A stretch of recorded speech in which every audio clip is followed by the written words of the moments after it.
ব্যারেস রবিকুমার মুভির গল্পটা আজ শুনবো। সবাই ট্রল করুক আর যাই করুক, মুভির ডায়লগ কিন্তু ভালো ছিল। তো চলুন গল্পে চলে যাই।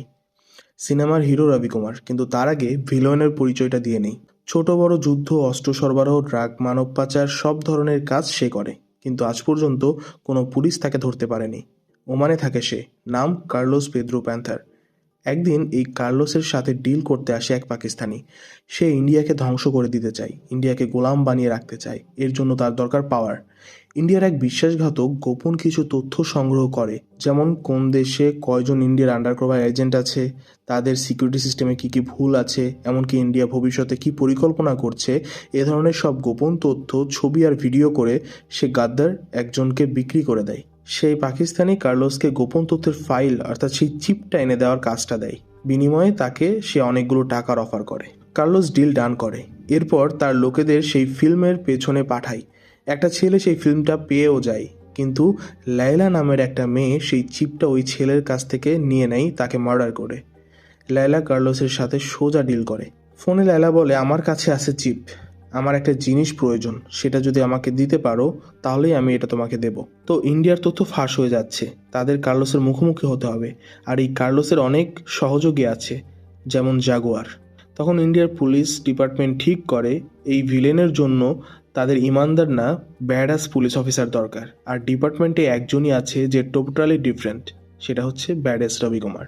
আসলে সে এখন সাসপেনশনে আছে, কারণ জাগুয়ারের 2 ছেলে ছিল, তাদের মধ্যে এক ছেলে একটা মেয়েকে রেপ করে মেরে ফেলেছিল। রবিকুমার সেই ছেলেকে ধরে কোর্টে নিয়ে যায়, কিন্তু ছেলেটা নির্দোষ প্রমাণিত হয়। রবিকুমার কথা দিয়েছিল মেয়েটার বাবা মাকে, রবিকুমার কথা রাখে। জাগুয়ারের ছেলেকে ফাঁকা মাঠে গুলি করে সে মেরে ফেলে। যদিও কোনো প্রমাণ পাওয়া যায়নি, তাই শুধু তাকে সাসপেন্ড করা হয়েছে। তো এবার রবিকুমারকে জাগুয়ার, কার্লোস, ল্যালার মিশনটা দেওয়া হয়, যেখানে তাকে একটা চিপ আনতে হবে ওমানে গিয়ে। তো এবার আসি রবিকুমারের পরিচয়। ব্যাডাস রবিকুমার, কথার আগেই বন্দুক চলে। গায়ক, নায়ক, ডান্সার, প্রেমিক, আশিক, police, all in one package হচ্ছে রবিকুমার। সে কোনো অপরাধীর অপরাধে রেহেম করে না, সোজা এনকাউন্টার করে দেয়। হাতে বন্দুক, মুখে সিগারেট, বড় চুল। 1959 সালের কথা। রবি আর রাকেশ 2 ভাই ছিল। রাকেশ বড় ছিল আর রবি ছোট। একদিন রবি তার বাবাকে দেখে সিগারেট খেতে যায়, কিন্তু তখনই রাকেশ এসে সিগারেটটা নিয়ে নেয় আর বলে, আমার কসম, তুই আর যদি কোনোদিন সিগারেট খাস তাহলে তুই আমার মরা মুখ দেখবি।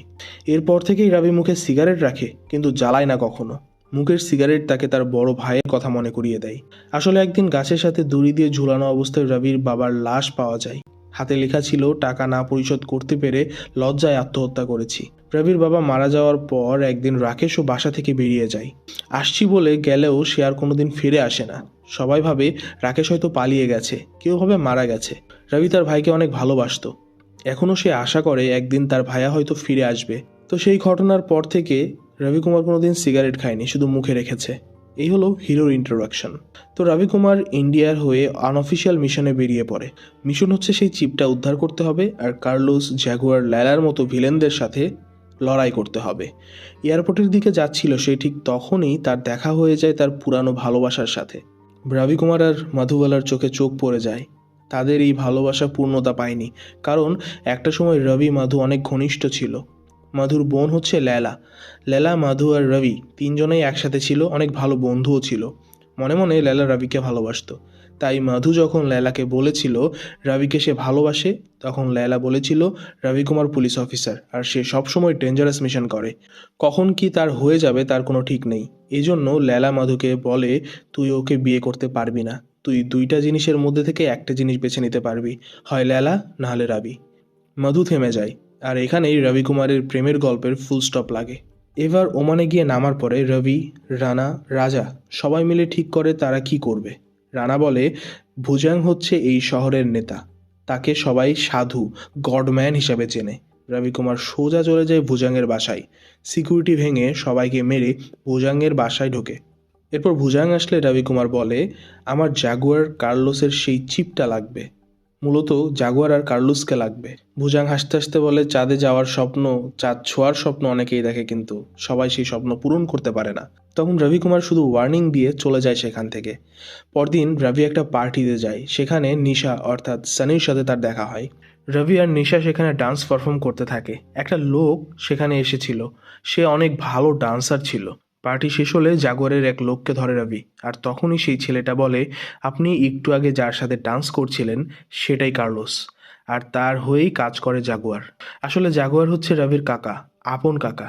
ওই ছেলের কাছ থেকে রবি শুনে নেয় যে কোথায় পাওয়া যাবে কার্লোসকে। ছেলেটা বলে এখন হয়তো সে পাহাড়ে আছে। রবি বাইকটা নিয়ে সেই পাহাড়ের উদ্দেশ্যে রওনা হয়। সেখানে আবার সে কার্লোসকে দেখে। রবি পিছু করতে থাকে, কিন্তু কার্লোস সেখান থেকে কোনো মতে পালিয়ে যায়। রবি এবার ঠিক করে জাগুয়ারকে না, বরং সে কার্লোসকে ধরবে। নিশার সাথে রবিকুমার আসে অস্ত্র কিনতে। সেখানে অন্য একজন গান কিনছিল, রাফতার খান। এই শহরে তার অনেক প্রভাব প্রতিপত্তি। সে কার্লোর হয়ে কাজ করে। রবিকুমার রাফতারের গান কেনা দেখে বলে, পিচ্চিবাবু কি খেলনা কিনতে এসেছ নাকি? এটা শুনে রাফতারের মাথা গরম হয়ে যায়। সে রেসিং মাঠের বাদশা, তাই যদি দম থাকে রবি যেন তার সাথে রেসিং ময়দানে নামে। রবি আর রাফতার দুজনেই প্রস্তুত, আর শুরু হয়ে যায় কার রেসিং। রবির সাথে নিশাও ছিল। অনেক দূর পর্যন্ত রেসিংটা চলতে থাকে, কিন্তু একটা সময় পাহাড়ের শেষ প্রান্তে এসে রাফতারের গাড়িটা উল্টিয়ে দেয় রবি। ঠিক তখনই হেলিকপ্টারে এন্ট্রি নেয় কার্লোস। কার্লোস হেলিকপ্টার থেকে গুলি করতে থাকে, ফায়ারিং করতে থাকে। এক পর্যায়ে রবি আর কার্লোস মুখোমুখি হয়। ঠিক তখনই রবি গুলি করে কার্লোসের বন্দুক ফেলে দেয়। আর তখনই আমরা দেখি নিশা রবির দিকে বন্দুক উঠিয়ে ধরেছে। আসলে নিশা কার্লোসের হয়ে কাজ করে। ঠিক তখনই কার্লোস আর একটা গান বের করে রবিকে গুলি করে দেয়। সে পাহাড়ের কোণা থেকে নিচে পড়ে যায়। এবার লেলা আসে কার্লোসের বাসায়।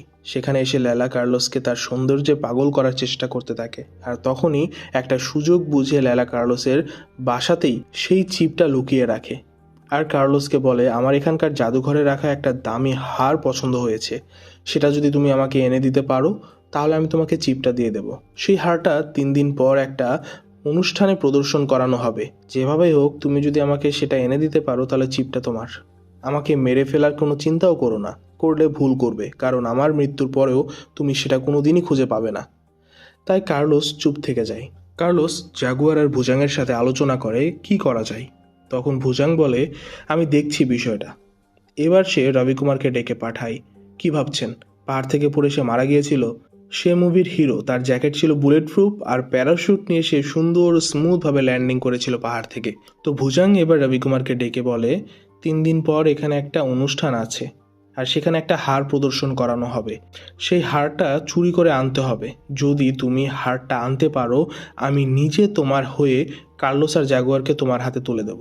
রবিকুমার চিন্তায় পড়ে যায়, সৎ পুলিশ অফিসার কিভাবে একটা মালা চুরি করবে?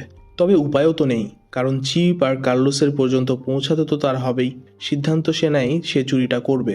দরকার হলে পরে সে ওমান পুলিশকে সেটা আবার ফিরিয়ে দেবে। যেই কথা সেই কাজ। 2 দিন পর অনুষ্ঠান, সেখানে পারফর্ম করবে রবিকুমার, সাথে থাকবে নিশা। তাদের হাতে একদমই অল্প সময়। এই সময়ের মধ্যে তারা একটা প্ল্যান বানিয়ে ফেলে। ঘটনার দিন রবিকুমার আর নিশা স্টেজে চলে যায়। সেখানে তারা গান ডান্স পারফর্ম করতে থাকে। এদিকে লেলা তার নিজের বোন মধুকে রাফতারের হাতে তুলে দেয় আর বলে, তুই আমার ভালোবাসার রাবিকে ছিনিয়ে নিয়েছিস, তাই এখন তোকে আমি বিয়ে দেব আর তোর কষ্টটা উপভোগ করতে থাকবো। রাফতার মধুকে উঠিয়ে তার বাসায় নিয়ে যায় আর বলে, তুই এক রাতের জন্য আমার হবি, না বিয়ে করে সারা জীবন বউ হিসেবে থাকবি, সিদ্ধান্ত তোর। মধুর রবির কথা মনে পড়তে থাকে। আস্তে আস্তে সময় পার হচ্ছিল। বিয়ের অনুষ্ঠানও শুরু হয়ে যায়। সবাই ডান্স করছে। এদিকে রবিকুমারও স্টেজে পারফর্ম করছে নিশার সাথে। বিয়ের অনুষ্ঠানের মাঝে হঠাৎ মধু পালিয়ে যায়। সুযোগ বুঝে সে বাসা থেকে বেরিয়ে যায়। রাফতারকে কোনোভাবেই বিয়ে করবে না সে। আর এদিকে রানা আর রাজা মিলে পারফরমেন্স হলের লাইটটা অফ করে দেয়। লাইট অফ করে দেওয়ার সাথে সাথে সব সৈন্যরা সেই হারকে ঘিরে ধরে। আর তখনই রবিকুমার তার ড্রেস পরিবর্তন করে নেয় এবং নিচে হামাগুড়ি দিয়ে সে হারের কাছে যেতে থাকে। গিরগিটির মতো সে একদম টাইলসের সাথে মিশে যায়, কারণ তার পোশাকটাই ছিল টাইলসের কালারের। এজন্য কেউ খেয়াল করে না, কিন্তু একটু সামনে এগোতেই অনেকগুলো লেজার লাইট তার সামনে চলে আসে। কিন্তু সেগুলো সে পার করে ফেলে এবং শেষ পর্যন্ত সেই হাড়ের কাছে পৌঁছায়। কাছে গিয়েই রবিকুমার সেই হাড়টা তুলে নেয়। আর তখনই অ্যালার্ম বাজতে শুরু করে। সবাই রবিকুমারের দিকে গুলি ছুটছে, কিন্তু জ্যাকেট পরা আছে সে বুলেট প্রুফ। এরপরে সে ওই হাড়টা নিয়ে হল থেকে বেরিয়ে যায়। বাইরে যাওয়ার সাথে সাথে ভুজাঙ্গের লোকেরা তার উপর আক্রমণ করে হাড়টা নেওয়ার জন্য, কিন্তু রবিকুমার একটা পাহাড়ের কোণায় গিয়ে লুকায়। আর সেখানেই তার দেখা হয় মধুর সাথে। সে বিয়ে থেকে পালিয়ে লুকিয়েছিল। মধু জড়িয়ে ধরে রবিকে আর বলে, লাভ ইউ রবি, তুমি বলো আমাকে ভালোবাসো। মধু আরও বলে, আমাদের সম্পর্কে বাধা ছিল লেলা, সে আমার নিজের বোন, কিন্তু আমার কোনোদিন ভালো চায়নি। এজন্য আমি শুধু তোমাকে চাই, শুধু তোমার হয়ে থাকতে চাই রবি। রবি কুমারও তার স্টাইলে বলে, রবি আর মধু একে অন্যের জন্যই পৃথিবীতে এসেছে। এরপরেই রবি কুমার সেখানে থাকা সবাইকে মেরে মাধুকে নিয়ে হোটেলে চলে যায়। হোটেল রুমে মাধুকে রেখেই রবি বাইরে যায়। একটু পরে সে রুমে এসে দেখে মাধু সেখানে নেই, আর একটা কাগজে লেখা আছে, তোমার প্রিয়তমাকে পেতে হলে এই ঠিকানায় চলে এসো। রবি কুমার হার নিয়ে সেই ঠিকানায় গিয়ে পৌঁছে। সেখানে কার্লোস, জাগুয়ার, রাফতার, সেই পাকিস্তানি লায়লা, মধু সবাই ছিল।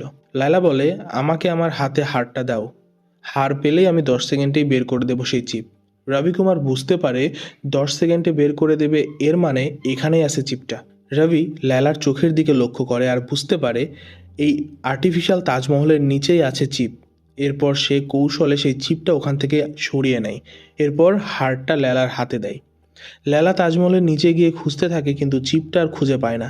তখন কার্লোস বলে, এখানে কেউ চালাকি করবে না, আমাকে কি তোমরা বলদ পেয়েছো? তখন আমরা দেখি কার্লোস রবির মা আর দাদিকেও এখানে নিয়ে এসেছে বন্দি করে। তখন রবি কুমার চিপটা বের করে দেয় আর বলে, আমার মা আর দাদিকে ছেড়ে দিতে। কার্লোস বলে, এই চিপটা আসল কিনা সেটা চেক করবে আমার লোকেরা। ততক্ষণে আমরা একটা আউটডোর ডান্স প্রোগ্রাম করব, তোমাদের জীবনের শেষ ডান্স। শেষ দিনটা তোমরা উপভোগ করে নাও। এরপর সবাই মিলে একটা মরুভূমিতে আসে তারা, আর সেখানে গান নাচ চলতে থাকে। রবি কুমার মধুকে নিয়ে ডান্স করছে। লায়লা এটা দেখে আরও চলছে। কিছুক্ষণ পর সেই চিপটা একজন ফেরত নিয়ে আসে আর কার্লোসকে দেয়। কার্লোস বলে, চিপ একদম অরিজিনাল, একদম পারফেক্ট। তো রবি কুমার, আজ তোমার শেষ দিন। কার্লোস বলে, তোর পরিবারের ভাগ্য আমার হাতেই লেখা। তোর বাপকে মেরেছিলাম আমি জায়গা জমির জন্য। তোর ভাই এটা বুঝতে পেরে আমার সামনে এসে আমাকে হুমকি দিয়েছিল, ওকেও মেরে ফেলেছিলাম। এবার তোর পালা। এ পর্যন্ত রবি কুমার চুপচাপই ছিল। এবার সে লাফ দিয়ে তার বন্দুকটা উঠিয়ে নেয় আর সবাইকে দৌড়ায় দৌড়ায় মারতে থাকে। জাগুয়ার, সেই পাকিস্তানি, রাফতার, ভুজাং সবাইকে সে একে একে শেষ করে ফেলে। আর সেই চিপটা হাতে নিয়ে কার্লোসের সামনে যায়। রবি কুমার বলে, নিয়তি কখন কার হাতে যাবে এটা কেউ বলতে পারে না। এই বলে সে কার্লোসকে মেরে ফেলে। এভাবেই শেষে রবি কুমার সবাইকে বাঁচিয়ে নেয় আর লায়লাকে বলে, তোমাকে মাফ করে দিলাম, ভুলে যাও আমাকে। লায়লা বলে, ভালোবেসেছি, ভুলতে তো পারবো না। তো এরপরেই রবি, মধু, দাদি, মা সবাইকে নিয়ে ইন্ডিয়া ফেরত আসে। সব ঠিকঠাক, হ্যাপি এন্ডিং। কিন্তু কিন্তু তখনই একটা ফোন কল আসে রবির কাছে, আর রবি কুমার বুঝতে পারে এটা কার্লোসের ভাইয়ের ফোন। সে ফোনে হুমকি দেয় আর বলে, আমি আসছি, ভাইয়ের মৃত্যুর প্রতিশোধ আমি নিয়েই ছাড়বো। এখানেই সিনেমার গল্পের সমাপ্তি হয়। মুভির মেইন গল্পটা তো এটাই, কিন্তু মেইন আকর্ষণ হচ্ছে ডায়লগ, যেগুলো আসলেই ভালো ছিল। গানগুলোও ভালো ছিল। জানাবেন আপনাদের কেমন লেগেছে। তো দেখা হচ্ছে নতুন কোনো গল্প নিয়ে। ধন্যবাদ সবাইকে।